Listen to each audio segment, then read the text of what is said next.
Welcome. In this session, we will present the Alma configuration form. After this session, you should be able to complete the configuration form on behalf of your institution. An additional session will be scheduled to answer any questions you may have specific to your institution. Last time, we learned that the configuration form is the initial stage of the configuration process after the test migration of your data to Alma. After your Alma environment has been configured on the basis of your configuration form, modification of that configuration will be made in response to your testing and feedback. Much of the configuration form concerns configuration of fulfillment. And fulfillment in Alma is based on item location. Item status is used for exceptions. Alma gathers together all the locations of a given type into a fulfillment unit. A fulfillment unit also contains rules that determine the circulation policies that will be applied to all the items in all the locations in that fulfillment unit. If you have not listened to the introductory session, we recommend that you do so before listening to this session. Detailed instructions for completing the form are contained in a separate document, which you should have received from your Libris team when you received the form. A copy of the configuration form containing sample data to better illustrate how to complete the form is also included. Many parameters in Alma contain default values, which have been selected to reflect our best practice recommendations for most libraries. You may want to customize at least some of these parameters to meet your own needs. These default values are contained in the form, and non-default values are highlighted in order to assist you in completing the form. Please do not alter the structure of the configuration form, for example by rearranging tabs, inserting new rows or columns, or inserting unsupported values in drop-downs. Once the form has been completed and returned, your Libris team will configure Alma according to the values you specified in the form. This is a one-time process designed to provide you with an initial configuration. Afterwards, you test Alma to verify the configurations and provide feedback concerning any necessary modifications. Your Libris project team implements these modifications directly in Alma via the user interface. After your institution has completed Alma certification training, you are able to make such modifications yourself. We will now discuss the various tabs in the form. We will not discuss all tabs and tables, rather only those which we think warrant special attention. Please refer to the customer guide for more information. The Fulfillment tab contains 3 mapping tables which are used by other tabs in the configuration form: location types, patron types, and item exception types. We will take a closer look at each of these. First, the location types table. As we have learned, Alma's approach to fulfillment is location-based. Each location is categorized by type, and locations of the same type are grouped together into a fulfillment unit. In the location types table, you may define 5 different location types. In the Locations tab, you will map each one of your locations to one of the location types defined in the Location Types table. The configuration form uses this location types value to gather your locations of a given type into a fulfillment unit. In the Policies, TOU, and Rules tab, you will use these location types in defining the loan and request policies which you want to apply to each location. The values illustrated here are a suggestion. You may change these values to suit the needs of your libraries. The location type parameter does not replace your locations. Rather, it is used only by the configuration form in order to link your locations of a given type to a fulfillment unit.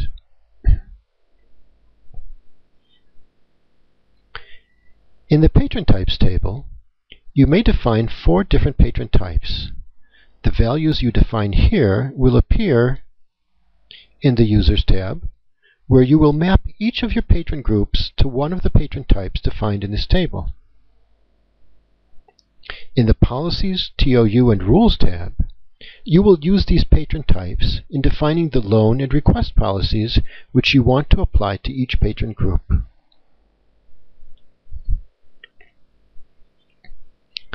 Like in the Location Types table, the values illustrated here are a suggestion.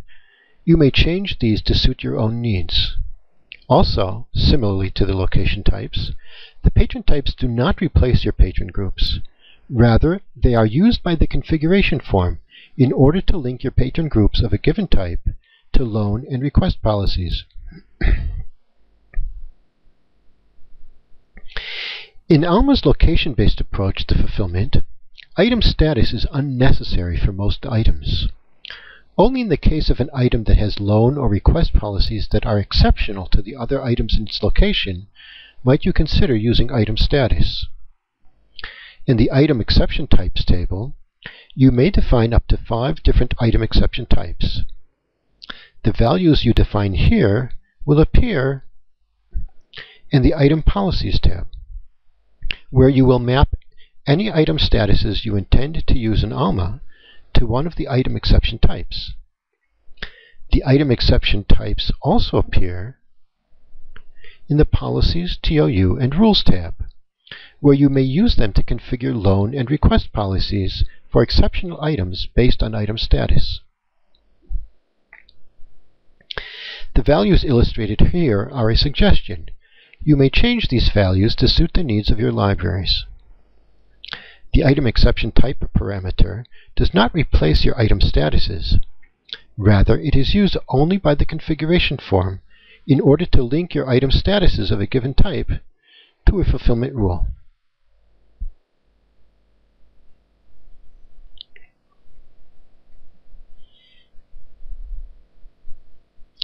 The Libraries tab contains information about your Alma libraries. These are the libraries which were created in Alma during the migration of data from your legacy system. You can also use this tab to create new libraries. In the first column, enter the code for each of your libraries. For migrated libraries, this should be the same as the code you used in your migration form. If your institution has more than one campus, you can use the campus field to enter the name of the campus for each library. This is not a mandatory field, even if you do have multiple campuses. But if you do, the campus parameter can be useful in configuring your fulfillment policies. For example, as regards pickup locations for paging or hold requests, you can configure Alma to allow pickup only at a different campus, or at the campus with which the requesting patron is affiliated. You can see this option in the On-Shelf Request Policy table in the Fulfillment tab, and in the Pickup Locations field in the Policies, TOU, and Rules tab.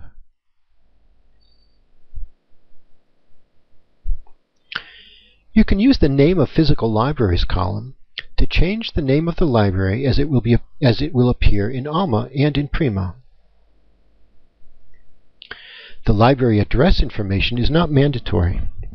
When creating a purchase order, you can select the address information you enter here as the shipping and/or billing address for the purchase order. The next 3 tables are dedicated to library calendars. The first of these tables is for your standard opening hours. Each line contains the standard opening hours of a given library on a given day of the week. Each standard open hours for each library for each open day on its own line. If your library is open until midnight, enter the open to time as 23:59. If your library is open past midnight, enter the hours past midnight in a separate row, with the open from time as 000. Remember that the value in the open day column will then be for the following day of the week. Here, for example, we see that the main library is open 24 hours a day, 7 days a week. The next calendar table allows you to enter dates and times of extended opening hours, for example during exam period. Note that times entered here do not overwrite those in previous table, but rather are in addition to them. So, for example, if your library has standard open hours from 800 to 1700, enter a row in this table for that library for exceptional opening hours of 1700 to 2200. Means that on that day, the library will be open from 800 to 2200. Entering 800 to 2200 in this table would have the same effect. Note that exceptional opening hours, which are shorter than standard opening hours, for example during semester breaks, cannot be configured in the configuration form. These can, however, be configured directly in Alma. The next table, Table 2C, is for any exceptional closed days. You may enter a single day exception by entering the same date in the from and to fields, or you may enter a date range. Alma will consider the library closed for the entire day on the dates entered in this table. Alma can take closed days into account when calculating due dates and overdue fines.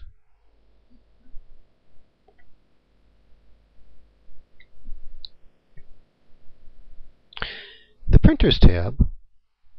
Alma does not make use of your computer's native print functionality. Rather, you must configure your network printers within Alma. Alma sends notifications to be printed to the email address of the printer. If your printers do not support email, you can send your print jobs to an email address and use third-party email management software to send them from your email server to the appropriate network printer. Printers are configured per library. Select the code of the library for which you want to configure a printer from the drop-down in the first field of the table, the Organizational Unit Code column. You may also configure a printer for institution-level departments. In this case, enter your institution code in this column. Your Libris project team can provide you with your Alma institution code.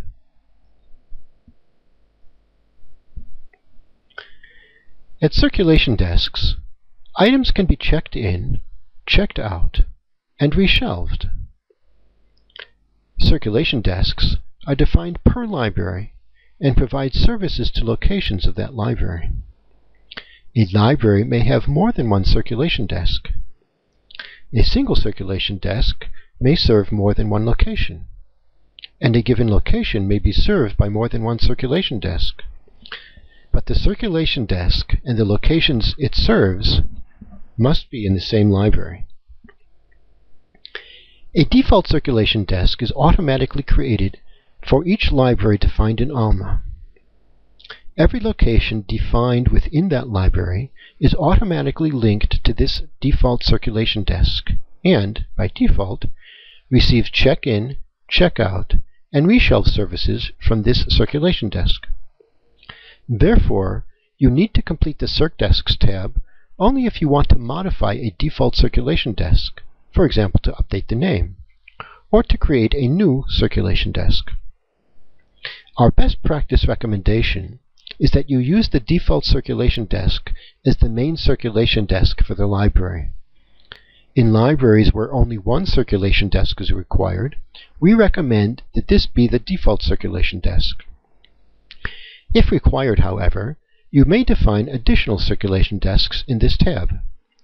Note that a given circulation desk may appear in only one row in this table. In the first column, Library Code, select the code of the library for which you want to create a new circulation desk, or modify the default circulation desk. In the CircDesk code column, to modify an existing circulation desk, ensure that the circulation desk code is default CircDesk.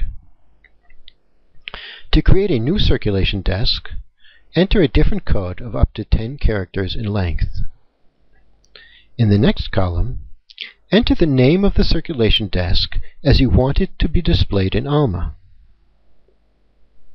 In the primary column, indicate whether items can be transited to this desk from other libraries and from this desk to other libraries. In the Pick from Shelf column, indicate whether this circulation desk will retrieve requested items from the shelf for locations served by this CircDesk. For example, if a given location is served by more than one circulation desk, you may want only one of these CircDesks to be responsible for retrieving on-shelf items that have been requested from that location. In the next column, indicate whether this circulation desk services a reading room. A reading room circulation desk is just like any other circulation desk, except that it has the additional ability of checking an item in and out multiple times to the same patron in the context of the same loan. Normally, when an item is checked in, the loan is completed and the item is reshelved or transited to the next pickup location if the item has been requested. A circulation desk with reading room functionality supports check-in without closing the loan. The checked-in item will be placed on the hold shelf for the patron, so they can come back later and continue using the item. In the description column, you can enter a description of the circulation desk. In the printer code column, select the printer that will serve this circulation desk. The drop-down here is populated with the list of printers you configured in the Printers tab. Ensure that the printer you select has been configured for the same library as that of the circulation desk. Skipping to the end of this table, indicate whether a self-check machine is associated with this CircDesk by entering the name of an integration profile for that self-check machine. Note that integration profiles are not part of the configuration form. Rather, you will need to create a self-check integration profile directly in Alma via the General Configuration menu once you have access to your system. In the meantime, you can enter here the name of the integration profile you plan to configure later. Note that you cannot use the same profile with more than one circulation desk. You can, however, associate more than one self-check machine with a given circulation desk, as long as all machines provide identical services. Otherwise, each machine will require its own CircDesk. Jumping down to the next table in the CircDesks tab, you can create rules to automatically print pick-from-shelf slips for retrieval of items shelved in locations served by this CircDesk. The rules allow you to print pick slips at the CircDesk printer or at a remote printer, for example, in a remote storage location. Ensure that the circulation desk for which you have configured the print rules has the Pick from Shelf parameter selected.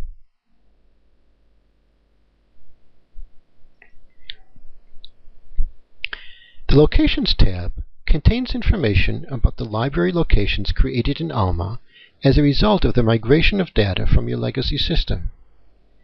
In this tab, you may update this information if necessary, as well as add new locations.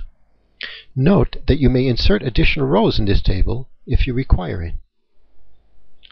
In the Locations table, all library locations must be represented. However, only the first 4 columns are mandatory: library code, location code, name of location, and location type. In the library code column, select the code of the library whose location you are configuring in this row. In the next column, enter the code for the location as it was migrated to Alma. Alternatively, enter the code for a new location as you want to create. In the next column, enter the name of the location as you want it to be displayed in Alma. The drop-down box in the Location Type column contains the values you entered in the Location Types table in the Fulfillment tab. Each location must be mapped to one of these location types in order for that location to be included in a fulfillment unit. Items and locations which are not part of any fulfillment unit cannot be requested, loaned, or transited. It is not necessary to complete the other columns in this table unless you would like to modify the default configuration. In the External Name of Location column, enter the name of the location as you want it to be displayed in Primo. If no value is entered here, the value in the Name of Location column will be displayed in Primo. In the next columns, you can modify the services provided to this location by the default circulation desk, or link a new circulation desk to this location. The next column allows you to indicate that the location is a remote location and should be linked to a remote storage facility. Remote storage facilities are configured in the table at the bottom of the Locations tab. You can use remote storage facilities in Alma to help you manage your remote locations. Remote locations are usually locations where you shelve low-use material. Remote locations are usually less accessible than other locations. Perhaps they are off-site, and retrieving material from remote locations usually takes longer and may be more expensive than retrieving material from other locations. If you associate a remote location with a remote storage facility, material in that location will always receive a lower priority than material in other locations. For example, if you hold 2 copies of a requested item, one in a location managed by a remote storage facility, and one in some other location, when both copies are on shelf, Alma will always try to fulfill the request with the non-remote storage copy first. The remote storage copy will be used only when there is no better alternative. Remote storage facilities have their own calendar, which contains not only the operating hours of the facility, but also periodic transit times, which allows Alma to estimate the expected delivery time and thus the suitability of the item to fulfill the request. Remote storage facilities may contain more than one remote storage location from more than one library. You can also configure Alma to send requests for material held in the remote storage facility to a third-party system via FTP. In the Remote Storage Code field, enter a unique code of 10 characters or less. In the Remote Storage Name field, enter the name of your remote storage facility. In the Priority field, enter the priority of this remote storage facility relative to other remote storage facilities you plan to configure.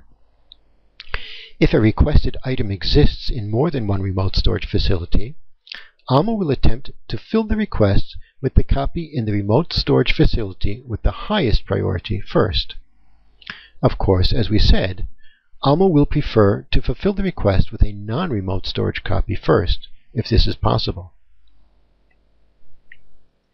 In the Transit Scheme column, select Requested Pickup if the item can be transited from the remote storage facility directly to the pickup location requested by the patron. Select Owning Desk if the item must be transited first to the circulation desk of the location which owns the item, and then from there transited to the pickup location. In the next column, indicate whether requests to provide a digitized copy of material held at the remote storage facility can be fulfilled at the remote storage facility, or whether the item must be transited to a digitization department. After you have defined a remote storage facility, you may link any of your remote locations to it. Skipping now to the end of the Locations table, select a value for the call number type only if the location uses a call number type that is different than the institutional default as defined by the call number type parameter in the General tab. Note that the call number type of a holdings record is determined by the value of the first indicator in mark field 852. If this value is missing, the call number type for the holdings record is taken from the default value for the location, and if this value is missing, then from the institutional default value. Therefore, you should select a value in this field only if it differs from the institutional default. Select a value for the accession placement only if you use accession numbers in that location. Note that defining an accession placement value will make that field mandatory for all holdings records in that location. You will not be able to save changes to holdings records in the metadata editor if the accession placement field in that record is empty.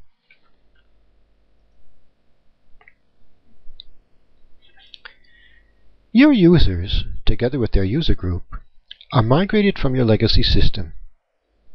In this table, enter the code and name for each user group you intend to continue using in Alma. The code must be the same as in your legacy system.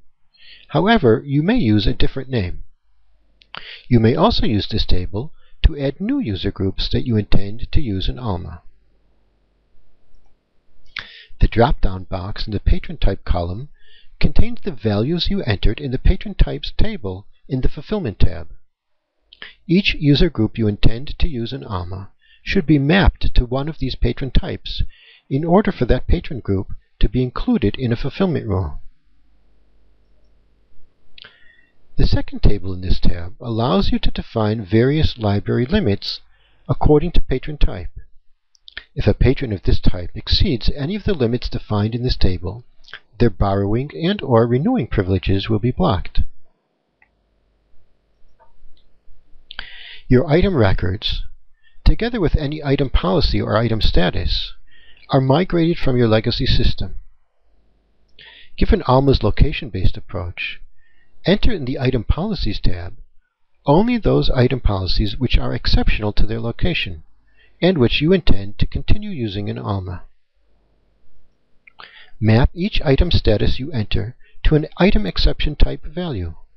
The item exception types themselves are defined in the Fulfillment tab.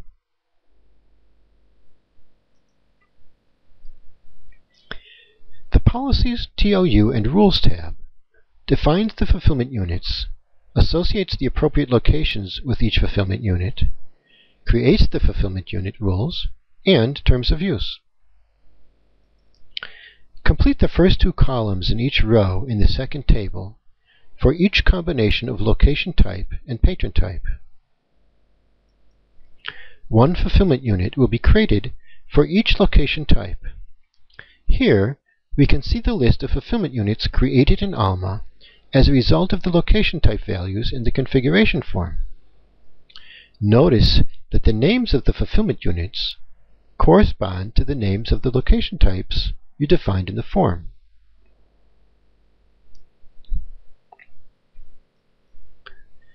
Locations of the same type have been included in the fulfillment unit of that type. Here we see a list of the limited type locations which have been added to the limited fulfillment unit.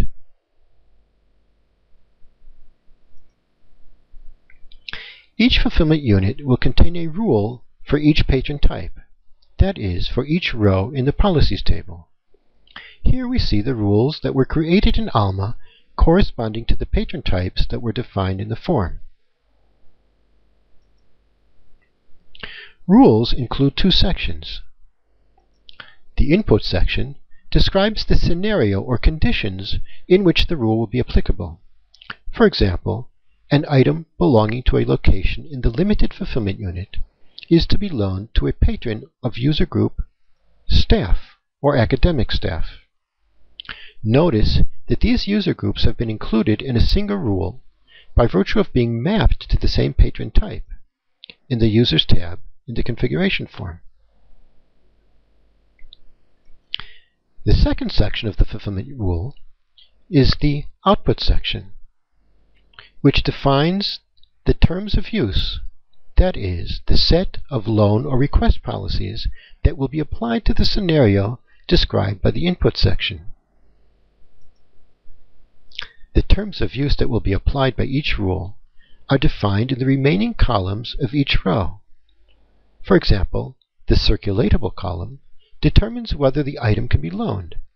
The recallable column determines whether the loan may be recalled, etc. The customer guide that accompanies the form describes each of the policy columns. Here you can see the terms of use which are applied for one of the rules. The left column corresponds to the column headings in the form, and the right column corresponds to the specific values you select in each row.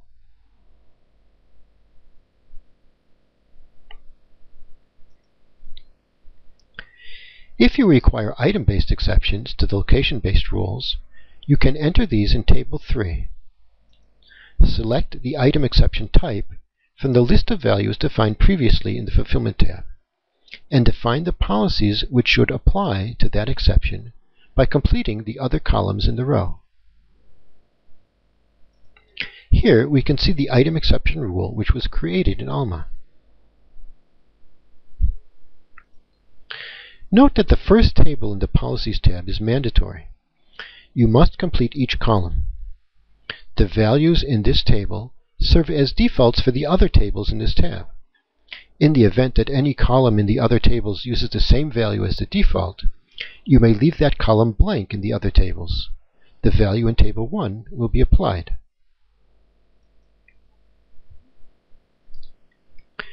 Work orders in Alma are not mandatory. They are designed to help you increase your level of inventory control when physical items are being processed in internal library departments, for example, binding, cataloging, or preservation. Rather than simply placing a note on the shelf when you remove an item for internal processing, work orders allow you to update the status of the item in Alma. Your end users searching in Primo will see immediately that the item is not currently available, and your staff searching in Alma will see where the item is. Work orders in Alma have three components: the work order type, the work order department, and the work order status.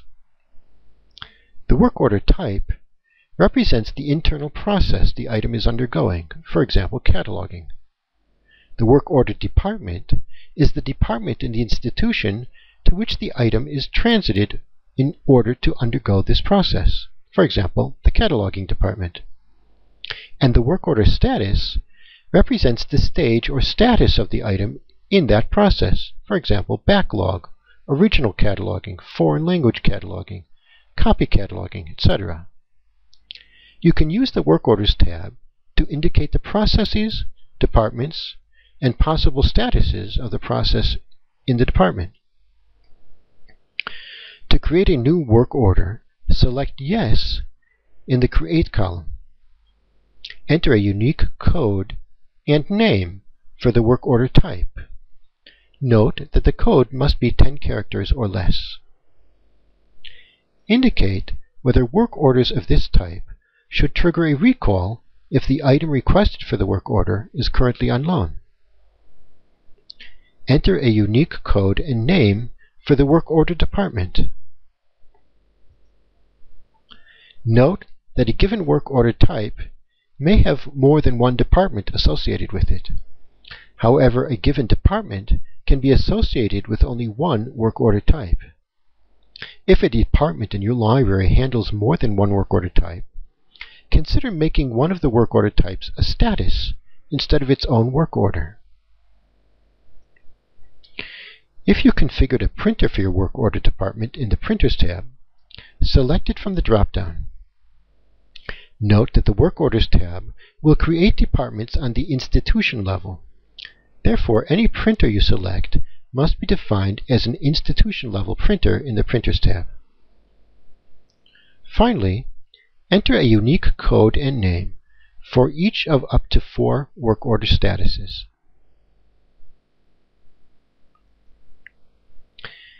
This concludes our review of the Alma configuration form. Your Libris project team will be scheduling an individual session with your institution about 1 week before you must submit your configuration form. The purpose of this session is to answer any specific questions you may have about completing the form, and to provide initial consultation and recommendations concerning best practices for your institution. In preparation for that session, please complete your configuration form as much as possible and formulate any questions in advance.